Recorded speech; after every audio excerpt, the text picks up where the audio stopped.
Dolovina guia dolosana angito talitakini anavarong ng Bula FM at Golden Point Resort basendo nambando na here binaka. Bula binaka na adang ko tevita utunggoy 90 ando talitaka wale warong ng Bula FM nambando na sir. Nadang ko makilesi werkraki NSB ng Bula FM nambando na sir. Hello nga ratu kitchen ng Gatabo ando talitaka na warong ng Bula FM nambando na sir ngo lusu. Bula FM number 2 NSR.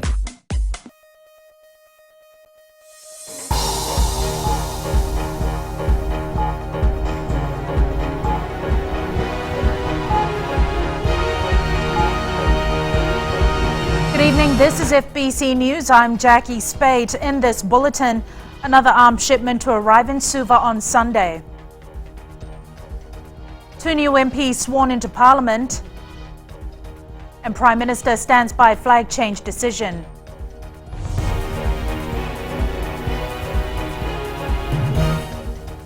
Heavy rain and strong gusty winds will be experienced over the Fiji group in the next 48 hours. Tropical depression 09F is forming over Vanuatu and will track south, passing to the west of Fiji. Madhyam Bolaitamana has more. Just forming to the far west of... The weatherman not mincing his words when talking about the bad weather heading our way in the next 48 hours. The rain bands associated with the tropical depression 09F has a potential to bring isolated heavy falls, which may lead to flash flooding, especially in the low-lying areas. The system was located more than 1,000 kilometers west-northwest of Ratuma at 9 a.m. today. What we see at the moment for the TD09F and the one that is developing to the west of New Caledonia, the energy that is available in the atmosphere is going to be shared, which means to say the tropical depression 09F will be slow in its development, and at the moment it does not pose any threat to Fiji. Kumar says that the heavy cloud cover in the next 24 hours will bring heavy rain bands. It is expected to bring cloud and rain over Fiji, and we expect that to happen from Thursday or later Thursday.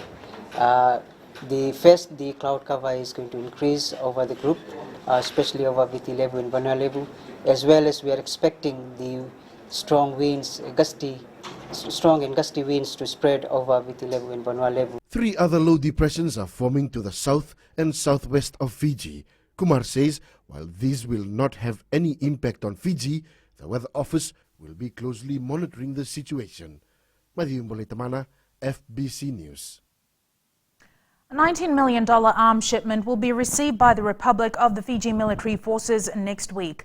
Defense Minister Timothy Natuva has confirmed this is part of a deal signed with the Russian government. Natuva was responding to a question from Government MP Ashnil Sudhakar. Ali Kimbia has more. These trucks were part of the first shipment that came in recently last month, along with small arms and ammunition. Defense Minister Timothy Natuva has confirmed there is another similar shipment arriving in the next 5 days. The implementation of the Defense Technical Cooperation Agreement has seen the first shipment of operational equipment for the Republic of Fiji Military Forces. A shipment of arms and ammunition with supporting infrastructure arrived in Suva port on the 14th of February this year. Natuva confirms that the total value of the shipment is about $19 million to equip the Republic of the Fiji Military Forces under the agreement signed with the Russian government in 2013. Opposition MP Ratu Isoa Tikoda questioned why Parliament was not notified of the shipment, claiming it is a sensitive matter. However, the Defense Minister says it's not something to be talked about publicly. Arms and ammunition across the world is a safety it goes through a safety process. You don't have to go around and calling people that we are providing ammunition for Fiji. The latest shipment is expected to arrive in Suva on Valentine's Day.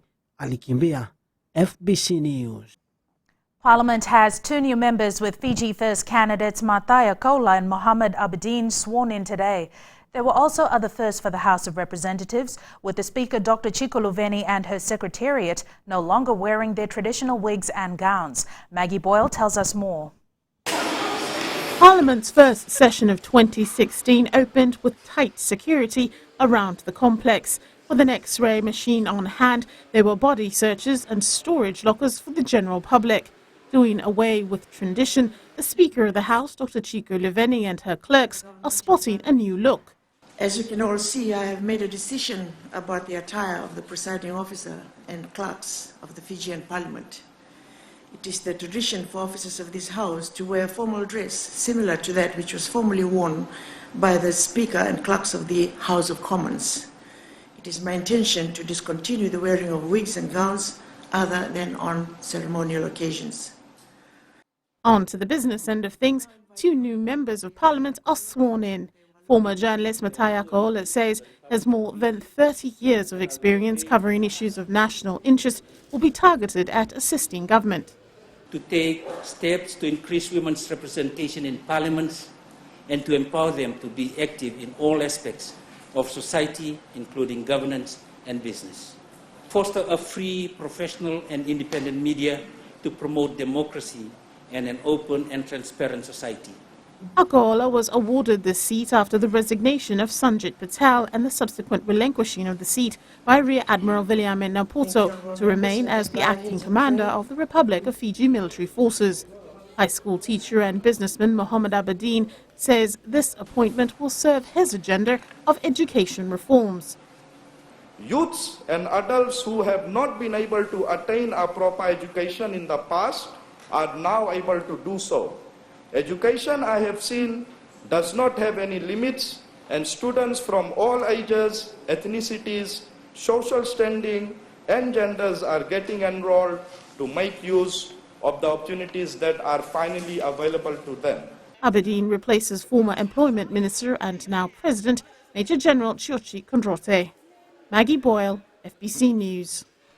The Fiji Bureau of Statistics is analysing data from the Household Income and Expenditure Survey to prepare final report expected next month. National Planning Minister Ayaz Said Qayyum says the final report will give an insight into how income is earned and spent, the amount of funds required to address poverty, income distribution, education levels and living conditions. The minister adds this is very complex analytical work to provide poverty estimates and help the government adopt a more targeted approach. Data with credibility and integrity is very critical to making key decisions. So even from this analysis, the first set of analysis from the survey, we can see what are the areas that need to be addressed, where poverty levels have decreased, where it's increasing, and how we need to be able to frame our policies to be able to address these issues that face before us. The survey has found that by 2014, more than 15,000 people moved out of poverty, which was estimated to be about 252,000 people in 2009. Coming up after the break, new members join the Pacific Island Development Forum.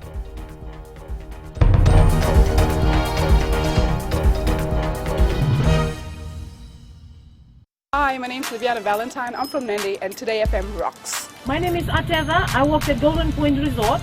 I love listening to Today FM. Today FM rocks. My name is Krish.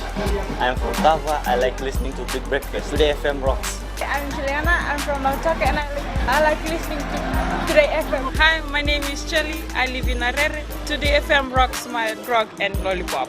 Bula, my name is So. I'm from Navua.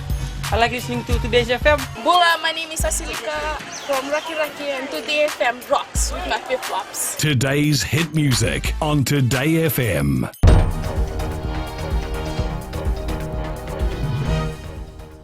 Welcome back. This is FBC News. The decision of the Speaker of the House, Dr. Chico Luveni, to suspend National Federation Party MPs has been endorsed by Parliament.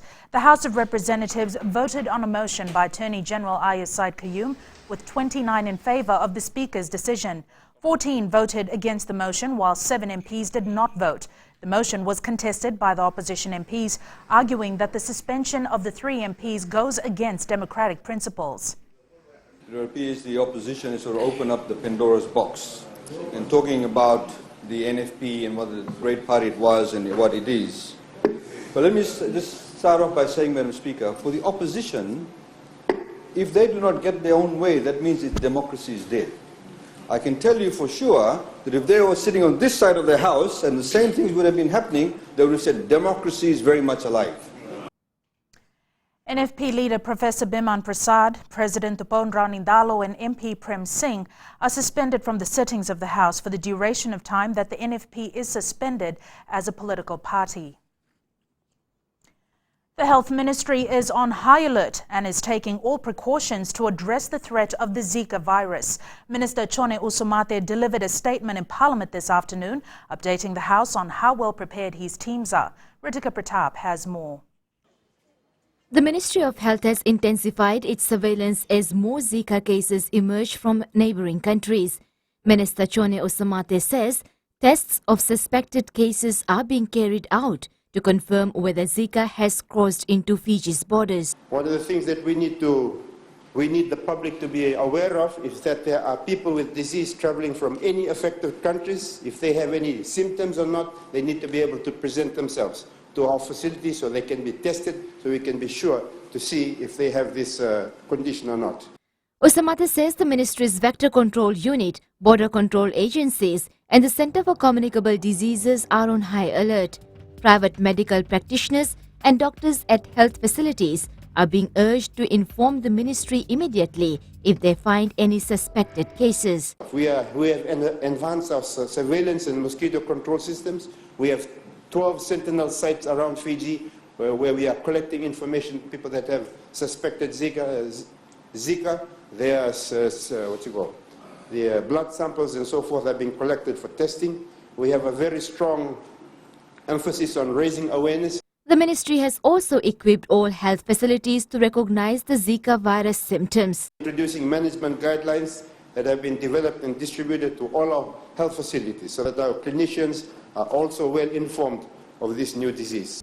The World Health Organization has declared an international emergency on Zika, which is similar to dengue fever and chikungunya. Ritika Pratap, FBC News. 148 fines ranging between $100 to $500 have been issued to employers who have either not paid the minimum wage or have not issued any pay slip. Minister for Employment Semi Koroilavesa, while speaking in Parliament, says the national minimum wage rate ensures that people in the informal sector are covered. Some examples he quoted were workers in backyard garages, domestic workers and farmhands who are all protected and paid accordingly.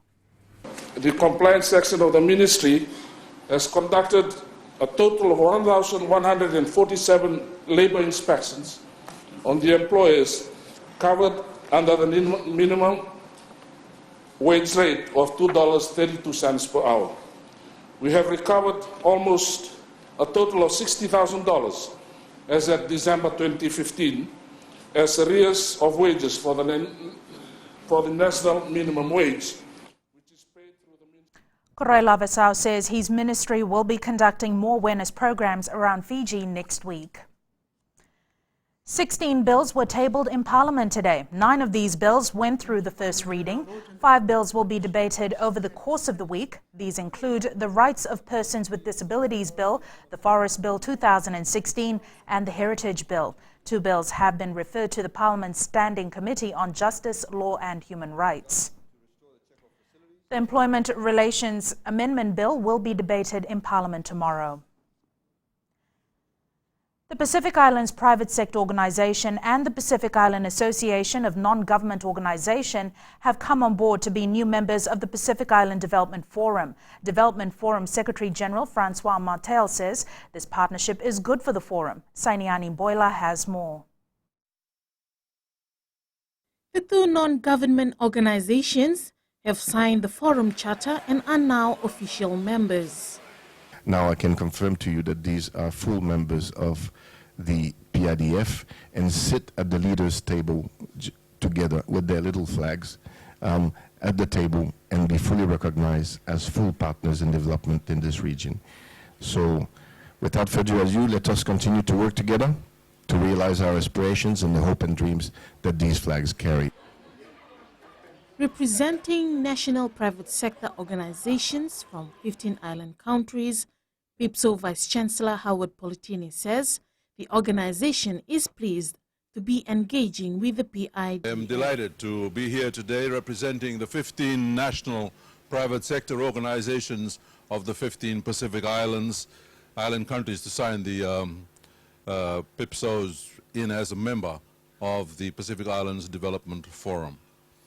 PIPSO is delighted to see the establishment of PIDF, which encompasses and promotes a joint collaboration and cooperation of government, private sector and civil society. PIANGO is a regional network of NGOs based in 22 Pacific Island countries and territories. Executive Chair MLN Duitutu Ranga says this new engagement is about the lives of Pacific. So PIANGO's signing up with PIDF is not exclusively for the PIANGO network, but we consider ourselves to facilitate civil society decision-making at the table. The principles of people-centered development, we see our role as reminding a regional organization that it's about people. It's not necessarily about meetings, it's not about the UN, it's about people. Our solutions in the Pacific are not in New York, are not in Washington, are not in Canberra. They are where our people are, and that is what we bring to the table. The two flags of the new members of PIDF were raised after the signing of charter yesterday. Sainia Nimboila, FBC News. Former politician Ben Padarath appeared in the Suva Magistrates Court after earlier pleading guilty to giving false information to a public servant. In January 2011, Padarath gave false information via text messages to the Director of Immigration, Nemani Vuniwanga, intending to cause him to put the name of one Paul Freeman on the Fiji immigration watch list. He will be sentenced on March 1st. And on that note, sports now. Here's Jamie with the very latest. Thank you, Jackie, and good evening. Coming up tonight, expect changes to Fiji's 7 side for USA Sevens tournament. And close to $300,000 budgeted for Fiji Under-23's Brazil tour. Details after the break.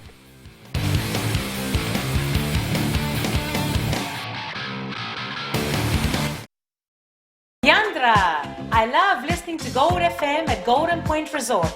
Gold FM, only the classic hits. Hola, my name is General from Rugby.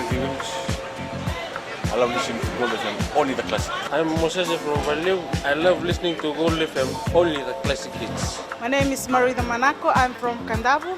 I like listening to Gold FM, only the classic hits. My name is Tilipa from Tavor Town. I love listening to Gold FM, only the classic hits. Gold FM, only the classic hits.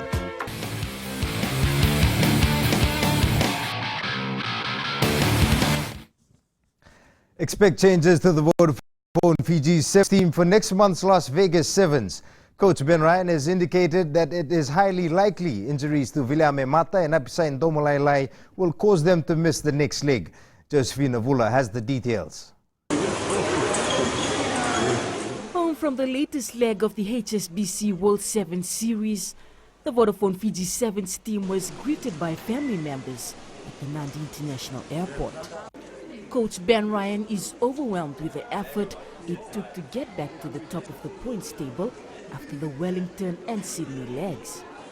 What I'm trying to say is it was a step up from that semi-final performance in Wellington. We had 5 good games in Wellington and one performance we weren't particularly proud of, and it's good to make sure that we got all those mistakes against South Africa ironed out, and when we got to play them in Sydney, we showed that we had the right game plan. It was just about execution. Ryan will be making changes since Viliame Mata picked up a finger injury and Apisai Ndomalailai hurt his knee. All in all, he says the players have achieved a lot compared to other teams.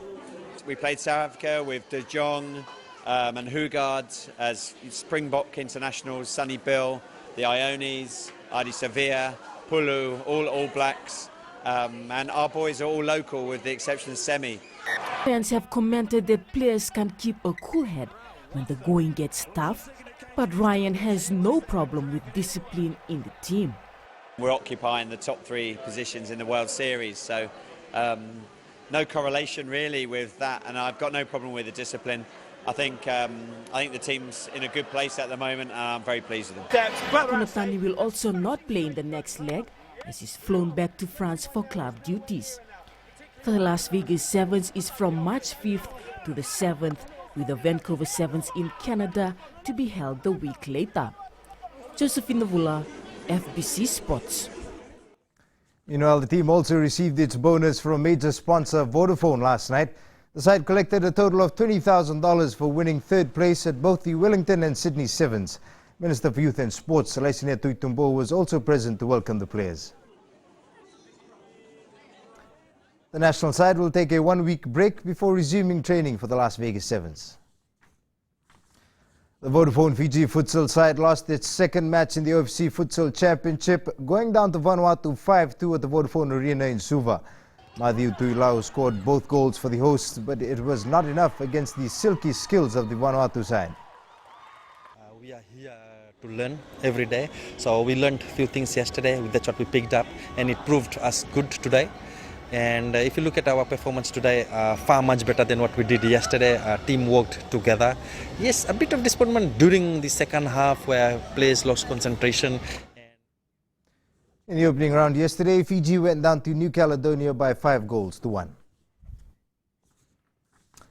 Meanwhile, the Solomon Islands were a crowd favourite on day one yesterday. The side proved too strong for one of the tournament favourites, Tahiti, with a 3-0 victory.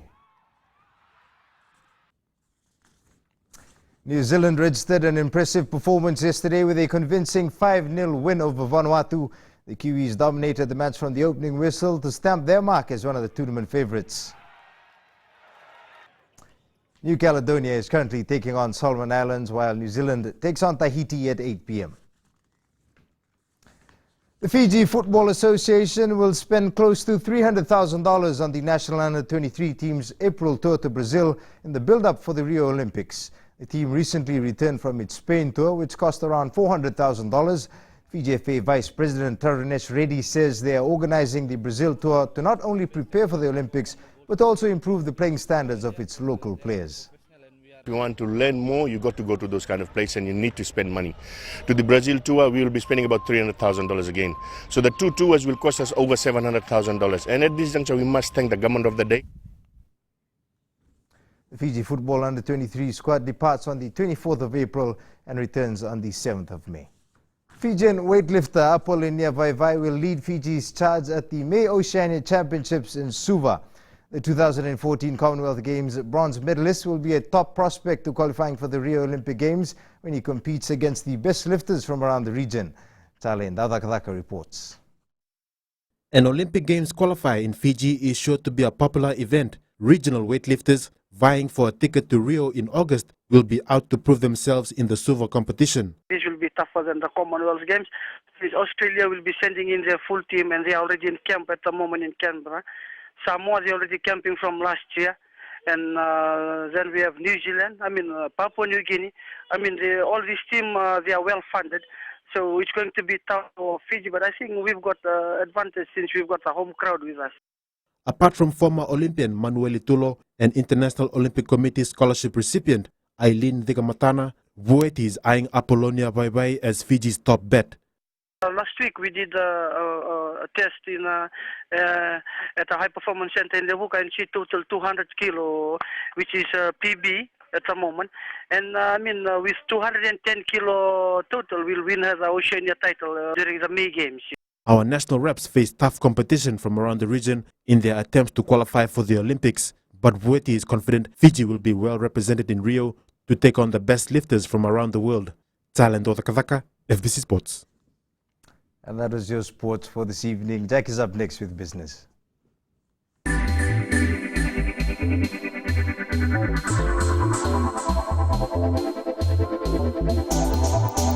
All rural electrification programs will now be in line with the Rural Electrification Policy 2016.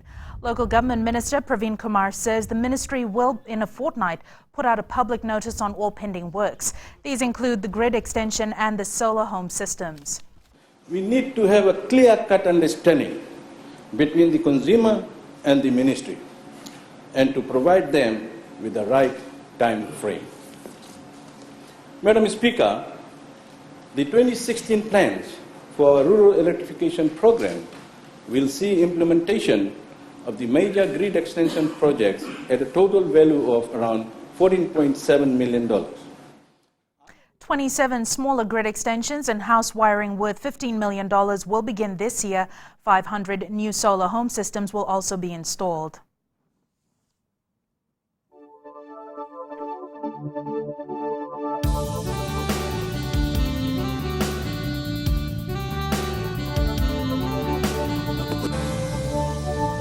It was another very warm and humid day across all of Fiji. Temperatures were in the mid-30s, with Lambasa the warmest at 35, Sabusava the coolest at 32, and the rest in between. The heat generated some thunderstorms, especially in the east late this afternoon.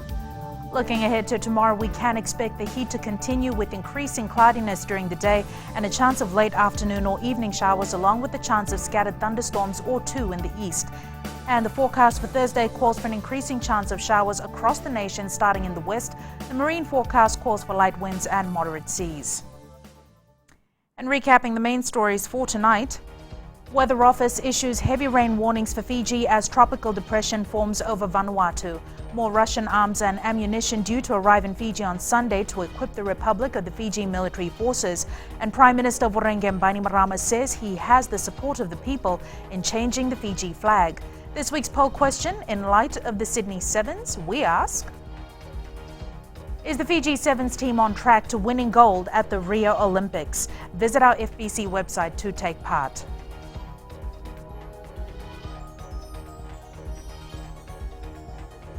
You've been watching FBC News. Join us again at the same time tomorrow. Good night.